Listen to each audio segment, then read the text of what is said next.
Why do UPSC CSE toppers with Sociology optional recommend Vikash Ranjan Sir's Sociology courses at Triumph IAS, where strategy meets conceptual clarity and results follow? हजारों UPSC अभ्यर्थियों का भरोसा, विकास sir का मार्गदर्शन, अब आपकी बारी। With Vikas Ranjan sir. Vikas Ranjan sir Vikas Ranjan sir. Vikas Ranjan sir Vikas Ranjan sir Vikas Ranjan sir. Vikas Ranjan point of Vikas Ranjan sir की विकास रंजन सर की विकास sir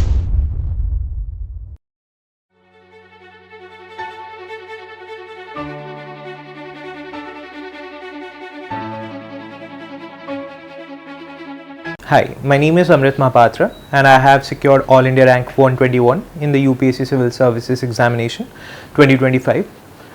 This video is to tell you a little bit about my strategy for sociology, which was my optional and which was also my subject of graduation in college. At the outset, मैं आपको ये ज़रूर बताना चाहूँगा कि मेरे sociology के जो मार्क्स हैं वो बहुत ऊपर नहीं है.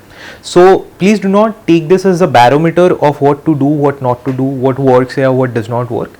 This is more or less to tell you कि मेरी resources क्या थी, एक basic preparation मेरी जो है वो कैसी रही, मेरी जो आंसर राइटिंग है वो किस तरीके से हुई और क्या चीज़ें हैं जो आपको फोकस जनरली करनी चाहिए सोशियोलॉजी के सिलेबस कंप्लीट करने के लिए. So first of all as I said, मेरी कॉलेज की जो ग्रेजुएशन सब्जेक्ट थी वो सोशियोलॉजी थी. उसके बाद मैंने जब स्टेट पीसीएस लिखा, स्टेट पीसीएस में भी मेरी ऑप्शनल सोशियोलॉजी थी. ओडिशा में स्टेट पीसीएस का pattern is similar to UPSC और उसमें मेरे स्कोर्स 350 प्लस आए थे सोशियोलॉजी में out of 500. So which was a very good score for that year, which dipped a little bit in the UPSC mains examination. So keeping all of that in mind, I'm going to share my resources. मेरी जो basic resource थी वो essential sociology by Nitin Sangwan थी और जिसको मैंने and to and पढ़ा है एक बारी अपने पहले ईयर ऑफ प्रेपरेशन में. This was a time also when this book used to come out in a single part, in which was not two separate books for the both papers. So it was a book roughly the size of Lakshmikant, and I completed that book in my first year of preparation.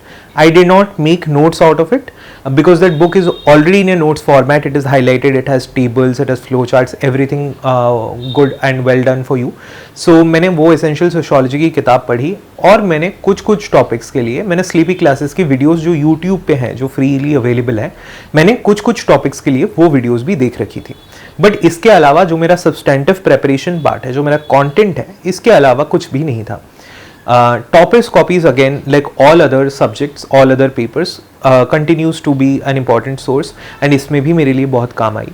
बहुत सारे toppers की जो copies है जितने मैं include कर पाया अपने प्रेपरेशन स्ट्रैटेजी में, उतनों के मैंने किए. If they use to score like 260 270 plus in their sociology optional, I use to take their copies, I use to read it from end to end. Optional के साथ एक अच्छी बात यह है कि सोशियोलॉजी जैसे हो गई, अगर आप टॉपर्स कॉपीज पढ़ रहे हो या अगर आप PYQs जनरली देख रहे हो लास्ट 5-6 सालों के, what happens is that certain themes start to repeat. Not certain themes, in fact more or less questions in UPSC sociology have a very good correlation with the PYQs. It may not be a direct question, पर अगर आप PYQs करके आ रहे हो एक broad तरीके से आपको more or less वो repeat होती मिलेंगी. जैसे origin of sociology है, अभी origin of sociology is a topic that is very common, तो अगर वो आप करके आ रहे हो तो more or less उसको आप देख पाओगे actual examination में. Classical thinkers जो है, वेबर है, डर्कहाइम है, मार्क्स है, these are all very well sought after topics paper 1 में, तो इनको स्किप नहीं करना है. तो ये सब जो चीज़ें हैं कि क्या स्किप नहीं करना है, क्या स्किप करना है, मेरे हिसाब से तो स्किप करना सही नहीं है कोई भी टॉपिक. बट अगर आप बाई चांस आपके पास टाइम नहीं है तो किसको प्रायोरिटाइज करना है, ये सब चीज़ें आप PYQ से सीखते हो. PYQs अगर आप सिर्फ देख रहे हो, सिर्फ आप पैटर्न देख रहे हो कि 2015 में क्या पूछा गया था, 17 में क्या पूछा गया था, 23 में क्या पूछा गया था, तो आपको एक आइडिया लग जाएगा कि अच्छा हाँ, हर साल में ये पर्टिकुलर थीम रिपीट होती हैं, ये ऑल्टरनेट ईयर्स में देखो ये क्वेश्चन तो आया ही है. तो आपको एक आइडिया लग जाता है कि हाँ जी, सोशियोलॉजी मुझे किन चीज़ों पे, किन टॉपिक्स पे फोकस करनी है. वो प्राइमरी है. सेकेंडरी चीज़ हमारी हम जिस पे फोकस करेंगे वो ये है कि आंसर राइटिंग कैसे शुरू करें, आंसर राइटिंग कैसे करें. सोशियोलॉजी की जो आंसर राइटिंग है, जो उसकी पैटर्न ऑफ एग्जामिनेशन है, वो थोड़ी डिफरेंट है than the GS papers, right, क्योंकि उसमें फिर एक क्वेश्चन के सब बिट्स आते हैं और optional is also the only place जहाँ पे आपको चॉइस करने मिलता है, जहाँ पे आप चूज कर सकते हो. सो जब भी आप क्वेश्चन देखें, जो 8 क्वेश्चन आते हैं सोशियोलॉजी पेपर में दोनों सेक्शन मिला के, पहला चीज़ तो आप ये करें कि आप पूरा पेपर पढ़ें ठीक से और आप चूज़ कर लें कि मुझे कौन से क्वेश्चन करने हैं, कौन से क्वेश्चन छोड़ने हैं। आपको 2 कंपलसरी क्वेश्चन होते हैं, वो तो करने ही हैं दोनों सेक्शंस के। उसके अलावा कौन से 3 क्वेश्चन करने हैं वो आप पहले से चूज़ कर लें, सो दैट वो confusion does not arise afterwards. Second thing is कि जब आप क्वेश्चन अटेम्प्ट कर रहे हो, sociology again is a paper जहां पे आपको टाइम की दिक्कत होनी नहीं चाहिए, क्योंकि वो जो 250 मार्क आपको लिखने हैं वो it's a decent time limit जो आपको मिलता है वो लिखने के लिए। सो टाइम की दिक्कत अगेन होनी नहीं चाहिए। डिमांड से स्टिक करना है। By this what I mean is that जो पूछा गया है हम उससे स्टिक करेंगे।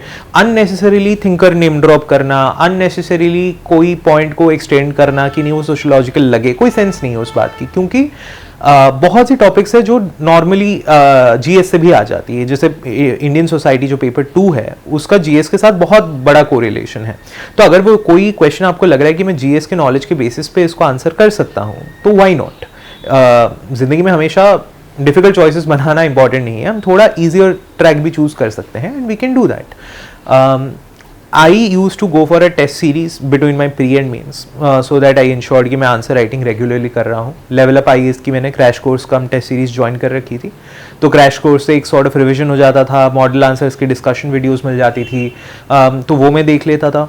फिर मैं अपने जो टेस्ट लिखता था उन पे जो फीडबैक आती थी मैं उनको ट्राई करता था कि मैं इनकलकेट करूँ। And I never missed a single test. That I think is the most important part of what I did in sociology.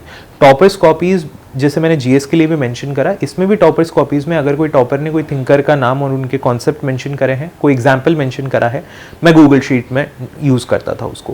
Google sheet paper 1 और पेपर 2 के 2 अलग मैंने टैब बना रखे थे, और उन दोनों टैब्स में I use to religiously put all of the thinkers I came across, all of the examples I came across.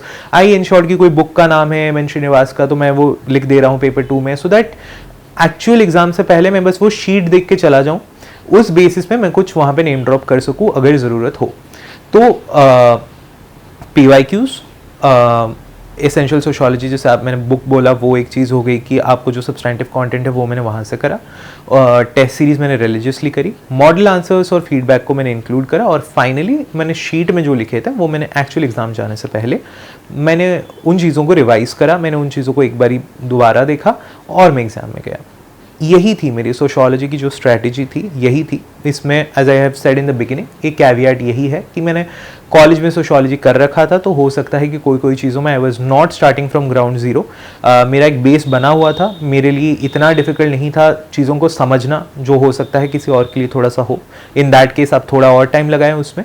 Sociology is a subject that is for all of us because it literally deals with society and with everything around us. तो घबराने जैसा कुछ है नहीं उस subject में, but also at the same time lakhs नहीं होना है, स्लैक नहीं करना है अपने काम में। जितना हमने सोचा है उतना हमें करना है, आंसर राइटिंग रखनी है, that's it, that's all you need for sociology. So coming to how the preparation panned out for me in some ways, 2-3 चीज़ें मैं क्लियर करना चाहता हूँ। ये है कि आंसर राइटिंग बहुत इंपॉर्टेंट है एग्जामिनेशन के लिए। हाउएवर मेरे पास टाइम था नहीं before I qualified prelims to write answers. So मैंने स्टेट PCS मेंस लिखा था मार्च ऑफ 2024 में, which was my first attempt at writing a full length test of sociology और any answer of sociology for that matter in an exam hall.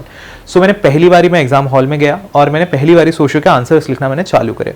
सो हो सकता है इसमें मेरा जो कॉलेज का बैकग्राउंड रहा है सोशियोलॉजी का, that was helpful for me, but वहाँ पे मैंने पहली बारी मैंने आंसर लिखे, वहाँ पे मैंने पहली बारी अपने सोशियो के दोनों पेपर्स के फुल लेंथ टेस्ट के तरीके से मैंने उनको लिखा। After March of 2024 when I did not qualify in my UPSC prelims of 2024, तो अगले अटेम्प्ट के लिए मेरे दिमाग में ये था कि अगर मैं प्री क्वालिफाई नहीं कर रहा हूं, then what is the whole point of preparing for mains.